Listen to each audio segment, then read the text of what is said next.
안녕하십니까, 오웅 작가입니다. 저는 이비인후과 의사이자 두 권의 책을 쓴 작가입니다. 최근에 유튜브를 열심히 하면서 주로 이비인후과 질환에 대해서 말씀드렸는데, 사실 질환이라는 것은 병에 걸려서 우리가 치료를 해야 되는데요. 사실은 질환이 걸린 사람보다 질환이 없는 분이 더 많기 때문에 어떻게 하면 더 건강하고 행복하게 살 수 있을까, 이런 거를 말씀드리려고 합니다. 제가 두 권의 책을 썼는데, 첫 번째 책이 오늘부터 걷기, 두 번째 책이 오늘부터 줄이기로 했다. 사실은 이러한 책들은 제가 쓴 저의 반성문이라 생각하면 되는데, 이런 반성문을 가지고 다른 저한테 오는 환자분들, 사회적으로 어떻게 하면 도와줄 수 있을까, 이런 식으로 글을 써보았습니다. 그래서 작년에 2020년도에는 코로나로 인해서 모든 사람이 힘들었는데요. 저는 이비인후과를 운영하고 있는데, 이비인후과에는 처음에 호흡기 질환이 많이 오기 때문에 혹시나 코로나 환자가 오면 어떻게 할까, 많은 두려움이 있었고요. 하지만 시간이 지남에 따라서 환자가 너무 안 와서 혹시 병원이 망하지 않을까, 이런 걱정까지 하게 되었습니다. 그리고 제 딸은 이제 아이가 총 4명인데 딸 3명에 아들 1명인데, 첫째 딸이 어려서부터 책을 좋아했고 초등학교 2학년 3학년 때는 직접 종이에다가 책을 쓸 정도로 열심히 했습니다. 그래서 4학년 때 뒤죽박죽 동화 이야기라는 첫 책을 썼고요. 그 다음에 이제 작년 4월 달에는 동생들을 위해서, 작년 4학년 때는 우리가 이제 함께라서 좋아해라는 책을 직접 그림을 그리고 책을 출판했습니다. 하지만 초등학교 책을 받아주는 출판사는 많이 없죠. 저희가 많이 투고를 했지만 유명한 성인 작가도 많은데, 초등학생이 참 잘했지만 초등학생으로 출판사에서 수익을 거두기는 어렵다, 이러한 답변이 많이 왔습니다. 그래서 저는 어떻게 할까 고민을 했는데요. 그래서 작년에 코로나 시간에 온라인 수업하는 첫째 딸과 규칙적인 생활을 하기 위해서 같이 걸었습니다. 사실 저는 걷기를 예전부터 좋아해서 계속 해오다가 딸에게 걷기가 좋은 점을 알려주기 위해서 같이 걸었습니다.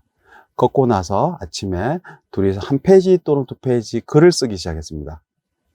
그래서 제가 이런 걷기에 대해서 책도 많이 읽고 직접 걸으면서 느꼈던 점을 책으로 쓰게 되었고요.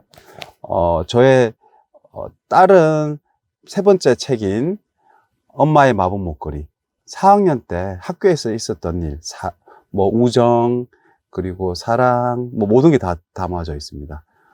사실 이런 딸의 책은 소설의 형태인데요. 딸은 제 딸이지만 글쓰기에 대한 재능이 있는 것 같습니다. 저는 그렇게 소설로 쓸 수는 없기 때문에 에세이 형식으로 하루에 1페이지 주제를 정해서 계속 쓰게 되었습니다. 그래서 어떻게 하면 코로나를 건강하고 행복하게 할까?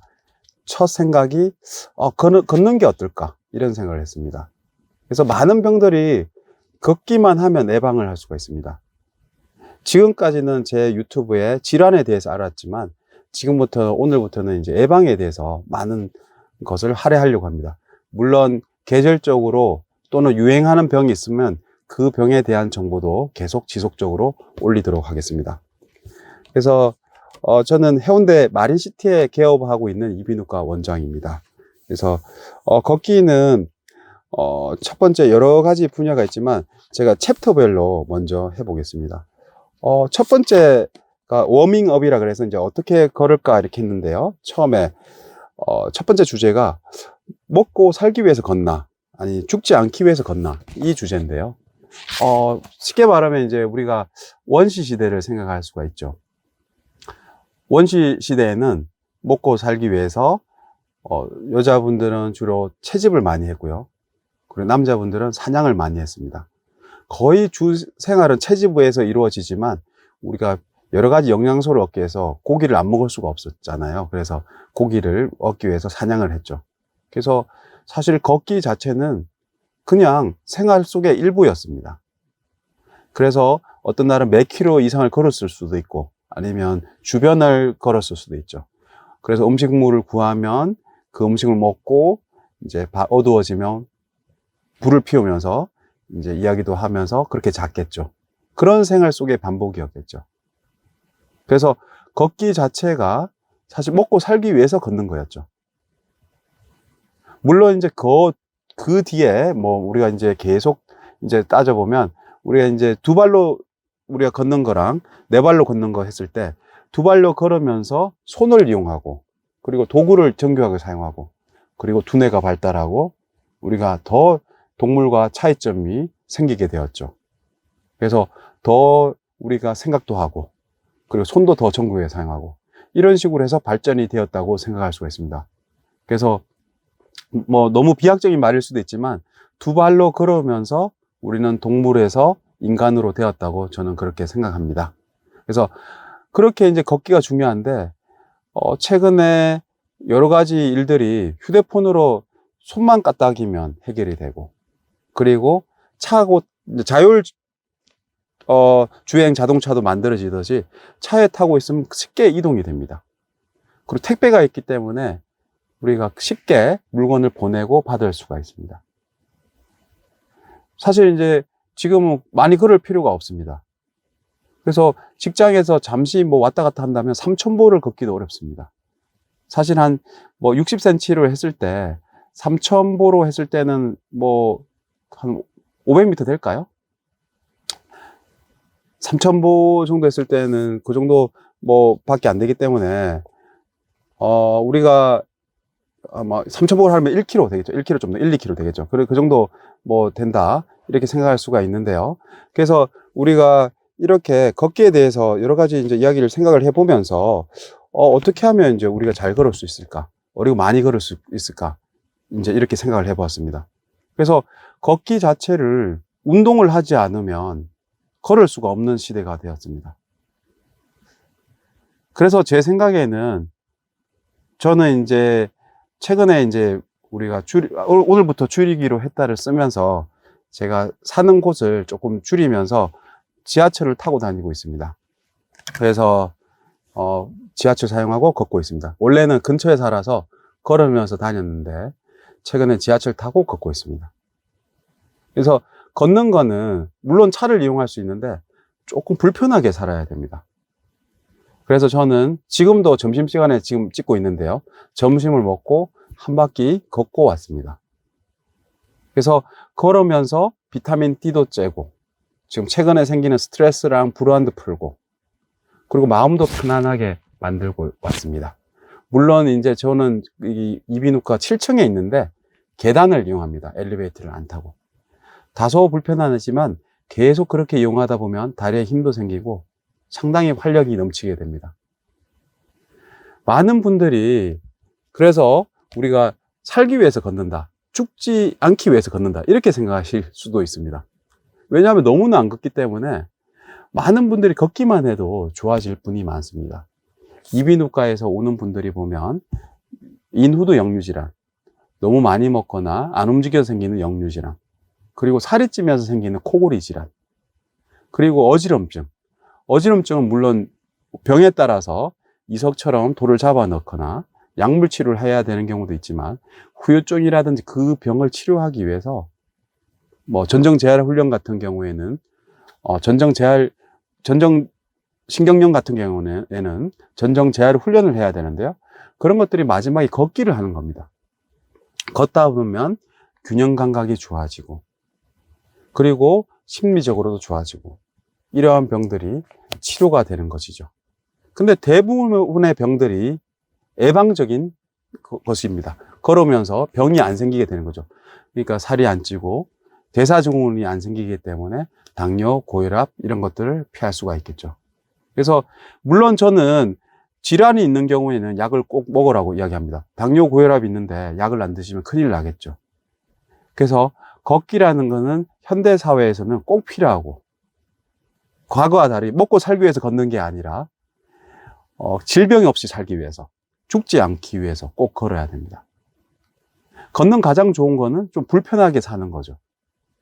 되도록이면 우리가 어떤 물건을 직접 주거나 아니면 차를 이용하지 않고 대중교통이라든지 또는 걷는 거, 또 아니면 자전거를 타도 되겠죠. 자전거도 걷는 거랑 마찬가지니까요.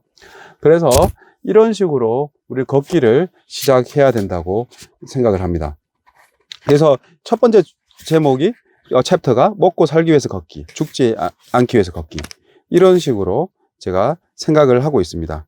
그래서 이런 식으로 하나씩 이렇게 주제에 대해서 이야기를 하는데요. 걷기라는 게 처음에 그냥 걸으면 된다고 이렇게 생각하시죠. 이제 이런 예를 들어볼게요. 사람들한테 건강에 대해서 이야기하면 아니 누구나 생각할 수 있는 그런 쉬운 거 말고 뭐 좋은 거 없나요? 이런 식으로 많이 이야기하죠. 우리 옛날에 이 예를 저는 많이 들거든요. 제멜 바이러스라는 사람이 있는데요. 과거에 1800년도, 1700, 1800년도에는 우리가 산모들이 의사가 이게 아이를 놓고 나면 이제 우리가 그쪽 부분을 치료하다 보면 많이 죽는 경우가 많아요. 이상하게 이 사람이 생각을 했죠. 이상하게 산파들이 놓는 데는 안 죽고 의사들이 놓는 데는 죽는다. 산모들이 많이 죽는다. 그래서 이유를 곰곰이 생각을 해보니까 의사들이 좀 끔찍한 얘기인데 시체 해부를 하고 나서 그냥 바로 손을 안 씻고 아기 돕는 것을 바로 했던 거죠. 그렇다 보니까 그러한 부분에 염증이 생기다 보면 우리가 폐혈증이 생기고 결국은 사망하는 거죠. 그래서 제멜 바이스는 그래서 손 씻기를 하면서 자기 병원에서 얼마나 사망률이 줄어드는지 아주 훌륭한 연구를 했죠. 실제로 손을 씻는 군에서 훨씬 사망률이 줄었습니다. 하지만 주위의 의사들은 말도 안 되는 소리고 손 씻기가 어떻게 가능하냐고 그걸로 가능하냐고 이렇게 이야기했습니다. 결국에 많은 의사들이나 주류 사람들에 의한 따돌림이라든지 비난에 의해서 정신과 병원에 입원하게 되고 정신과 병동에서 쓸쓸하게 최후를 맞이했습니다. 이런 식으로 가장 간단한 손 씻기가 이렇게까지 힘들게 우리 현대사회에 왔고요. 그리고 예방접종을 예를 들어볼까요? 에드워드 제너가 천연두를 우리의 종식시키는데 많은 공헌을 했죠. 두창 바이러스인데 에드워드가 이런 연구를 해서 예방접종을 만들면서 우리가 20세기에는 한 3억 명, 5억 명이 죽었고요. 최근에 1980년도에 완전 종식을 선고했죠. 그리고 루이 파스테르가 미생물 연구를 하면서 이런 미생물을 이런 미생물에서 염증이 생기구나, 병이 생기구나 알았죠. 과거에는 신에게 혹시 기도를 한다든지 이런 병이 안 생기게 그런 치료를 많이 했죠. 근데 최근에는 이러한 좋은 예방접종도 간혹 가다가 음모론이 또 있죠. 그래서 예방접종을 맞으면 큰일 난다. 아니면 잘못될 수 있다. 사실 예방접종 목적은, 이러한 작은 이런 부작용에 불구하고 간혹 있잖아요. 이렇게 모든 사회가, 전염병이 안 돌도록 만드는 건데요. 그래서 이런 것들이 있습니다. 그래서 사람들은 가장 간단한 이러한 진실 혹은 좋은 방법은 외면하고 간혹 담배를 피는 사람들은 도라지 차를 먹는다든지 이런 식으로 하고 배를 먹는다든지 하고 술을 먹는 사람은 뭐 우루사라는 그런 약을 먹는 사람도 있고 이런 식으로 좋은 방법을 안 하고 이상하게 다른 사람이 좋더라 하는 이런 것들을 끌리게 됩니다. 사실 걷기가 상당히 좋지만 사람들은 직접적으로 하면 뭐가 운동이 되겠어, 뭐가 좋겠어 이런 식으로 생각하는 경우가 많습니다. 그래서 저는 오늘부터 가장 기본적인 것부터 한 개씩 하는데요. 우리가 걷기에 대한 내용이 많기 때문에 어떤 점이 좋은지도 이야기하고 어떻게 하면 잘 걸을 수 있을지 계속 이야기해 보겠습니다. 지금까지 오공 작가였습니다. 다음에도 걷기에 대해서 계속 이야기해 보겠습니다. 혹시나 여러 가지 뭐 질문이 있거나 좀 이 부분에 대해서 의학적으로나 혹은 듣고 싶은 분이 있다면 저한테 말씀하시면 제가 가능한 범위에서 다음 유튜브 찍을 때 참고를 해 보겠습니다. 감사합니다.